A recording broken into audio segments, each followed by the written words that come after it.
عامر الیاس رانا صاحب، نواز شریف صاحب نے ایک بیانیہ دے کے جس طرح اس کو وڈرا کیا، خود ان کے منہ سے تو نہیں سنا لیکن ان کے خاص الخاص لوگ، ان کے بھائی، ان کے وزیر خزانہ یہ کہہ رہے ہیں کہ اب یہ وہ بیانیہ نہیں ہے. تو اس سے تو بھرپور تاثر یہی جائے گا کہ وہ ایک ایگریمنٹ، ایک ڈیل، ایک این آر او کے ذریعے آ رہے ہیں. ان کے ناقد تو یہی سوچیں گے اور اس کو اسی طرح پبلسائز کیا جائے گا.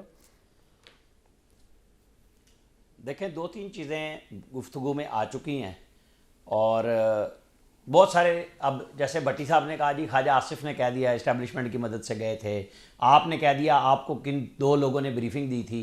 میں کسی پہ نہیں جاتا، نہ میں پلیٹلیس پہ جاتا ہوں، میں تو اپنی خبر پہ جاتا ہوں. میں نے جس دن ان کو ہاسپٹل شفٹ کیا تھا تو کہا تھا کہ مجھے ایک فون آیا ہے اور بتایا گیا ہے کہ ایک اڑن کھٹولا آئے گا اور نواز شریف کو باہر لے جائے گا. پتہ ہے آپ کو اڑن کھٹولا جب اڑا تو عمران خان صاحب کی کیا حالت تھی؟ جو ایک زخمی ہوتا ہے. حالانکہ فیصل سلطان کو ڈالا، شیریں مزاری کو رلایا، کیبنٹ سے اپروول دی، ڈرامے کیے. وہ بھائی جنہوں نے فیصلہ کیا تھا کر دیا، آپ روک کیوں نہیں سکے؟ بعد میں کہانیاں کیوں کرتے ہیں کہ میں بڑا بہادر تھا؟ سب کو پتا تھا کہ کون بھیج رہا ہے اور منت ترلا کر کے بھیجا.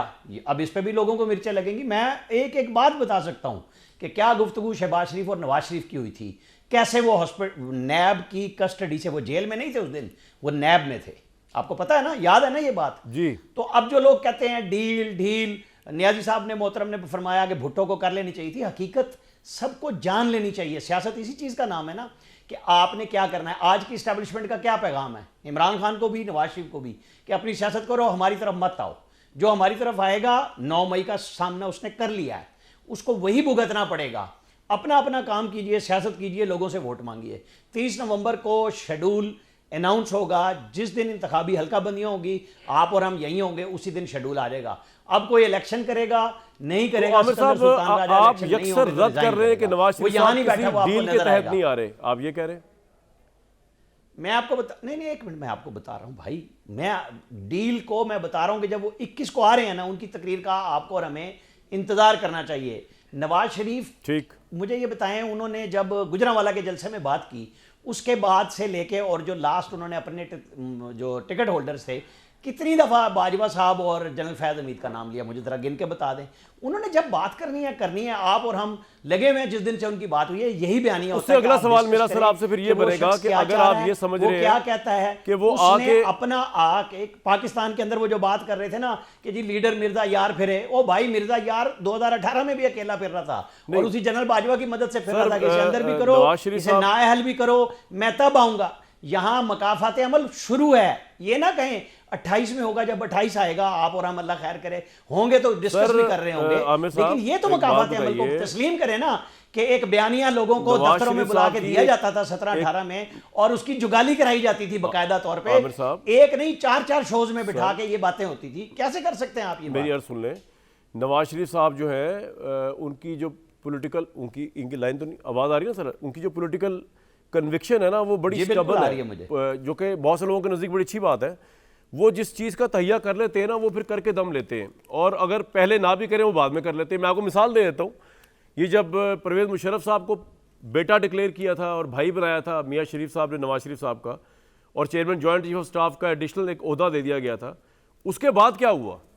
مشرف صاحب نے تو اس کے بعد کارگل نہیں کیا، کارگل تو اس سے پہلے ہوا تھا. جو کچھ ہوا تھا اس سے پہلے ہوا تھا. وہ ختم کرنے کے باوجود نواز شریف صاحب اس بات پہ اڑے رہے. انہوں نے دم جب تک نہیں سانس لیے جب تک کہ مشرف صاحب کو سیک نہیں کیا. تو کہنے کا مطلب یہ ہے کہ اگر آپ کی بات سے بھی تاثر لیا جائے کہ جب نواز شریف صاحب جلسے میں آئیں گے، اپنا بیانیہ بیان کریں گے، ان کی مرضی ہے کب وہ بات، تو اس کا مطلب مجھے تو یہ لگ رہا ہے کہ وہ کریں گے. وہ اگر احتساب ان کے دماغ میں اٹک گیا ہوا تو احتساب کی بات کریں گے، اور اگر کریں گے تو اس کا پھر کانسیکوینس کیا ہوگا پاکستان میں؟ عامر صاحب، اس کانسیکوینس میں تو پاکستان آج یہاں بیٹھا ہوا ہے. اس میں نواز شریف کو گن لیں، اس کو عمران خان کو گن لیں، اس میں فوجی جتنے عامر آئے ہیں ان کو گن لیں، الف مدا والے، میرے والے نہیں. آپ سب کی بات سن لیں. یہاں پاکستان ایک دائرے کے سفر میں پھنس گیا ہے.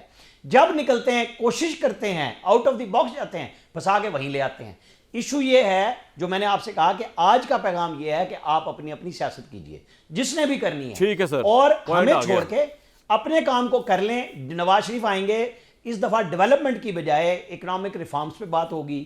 اگر وہ کامیاب ہوتے ہیں مجھے نہیں پتا ان کا وزیر اعظم وہ چوتھی دفعہ ہوں گے، ان کی بیٹی وزیر اعظم ہوگی، الیکشن تو عدالتوں کی وجہ سے ہی وہ لڑ سکیں گے، جو کہ مجھے نہیں لگتا کہ عدالتوں سر، آپ کا کوئی بھی پوائنٹ آ ایشو ہے گیا، ان کے لیے، آپ کا پوائنٹ آ کیونکہ گیا، کیس ان کا پہلے ہی بن چکا ہوا ہے۔ بالکل ہاں ٹھیک ہے، وقت آئے گا جب الیکشن کا شیڈول ہوگا، کون میدان میں ہوگا، بالکل اس ٹھیک کو ہے۔ اتارا